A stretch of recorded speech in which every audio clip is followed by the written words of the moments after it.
नमस्कार मित्रांनो, जय जवान जय किसान. आपण आहोत आता कपाशी या क्षेत्रामध्ये आणि मागल्या व्हिडिओमध्ये आपण पाहिलं की दुसरी कपाशी खुरपणी त्या ठिकाणी चालू होती आणि आता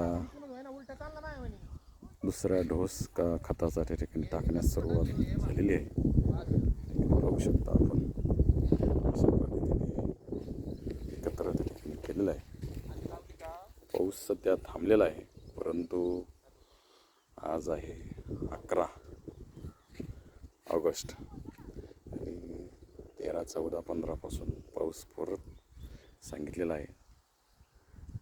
त्याच्यामुळे खत अगोदर टाकून आणि बुजून घेण्याचं काम त्या ठिकाणी चालू आहे, जेणेकरून पाऊस आल्यानंतर लेट जरी झाला तरी तो खत लागू झालं पाहिजे.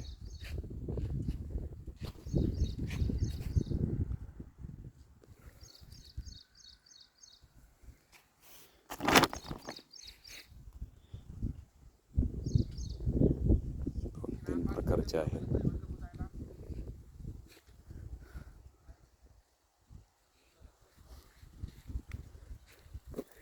या आहेत मालकीनबाई,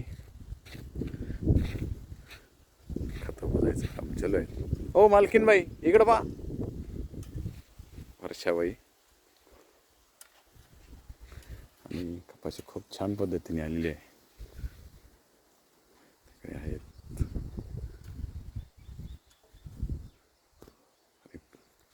पूर्ण कुटुंब त्या ठिकाणी काम करताना आपल्याला दिसतंय.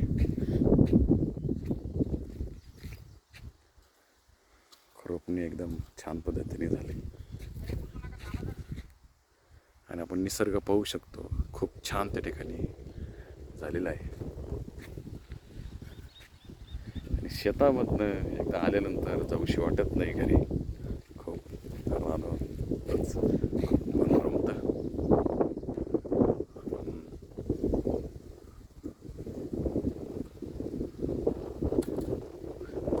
खूप छान निसर्ग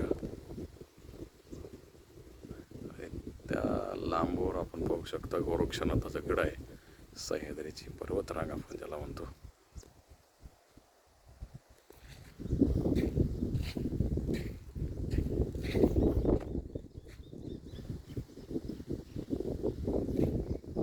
मागल्या वर्षी सुरुवातीला पाऊस कमी झाला, त्याच्यामुळे कपाशी वाढण्यास खूप अडचण आली आणि पण आल्यानंतर खूप पाऊस झाला आणि मग कपाशीच्या हातात तोंडाशी आलेला शेतकऱ्याचा घास खराब झाला आणि थोडीफार आली तर त्याच्यामध्ये भावाने त्या ठिकाणी भाव कमी भेटला.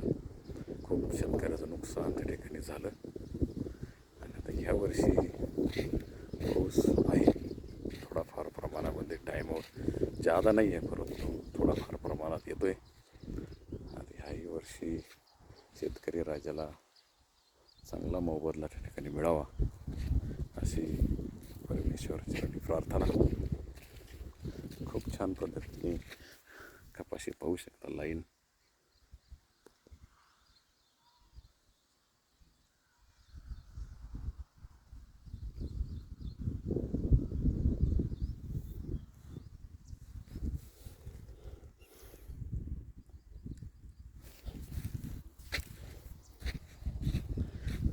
पाठीमागे देखील एक खोडा आहे असा, तो देखील खूप छान. या सिया दिदी, यशवर्धन आणि शेतकरी राजा खत बघायचं काम पण देखील चालू आहे. पाठीमागे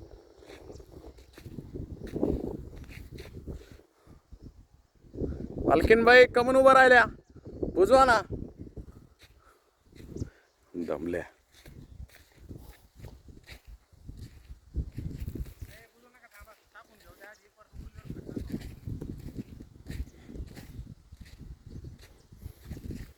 आपल्याकडे देखील खुरपणी आणि खताचे डोस जर झालेले असतील तर आम्हाला त्या ठिकाणी कमेंटमध्ये नक्की सांगा. आपण व्हिडिओ कुठनं पाहता हे देखील कळवा.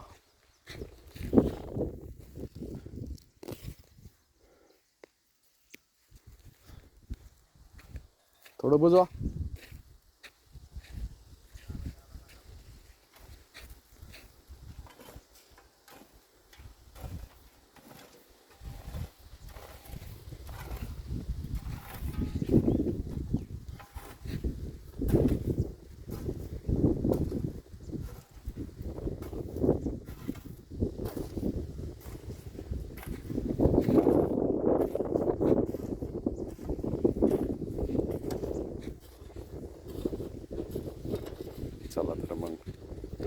शेतकरी मंडळी, रामकृष्ण हरी. परत भेटू आपण दुसऱ्या व्हिडिओमध्ये.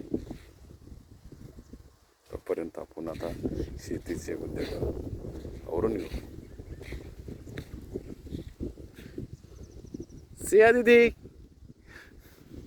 सिया दीदी कॅमेऱ्यामध्ये यायला लाजते.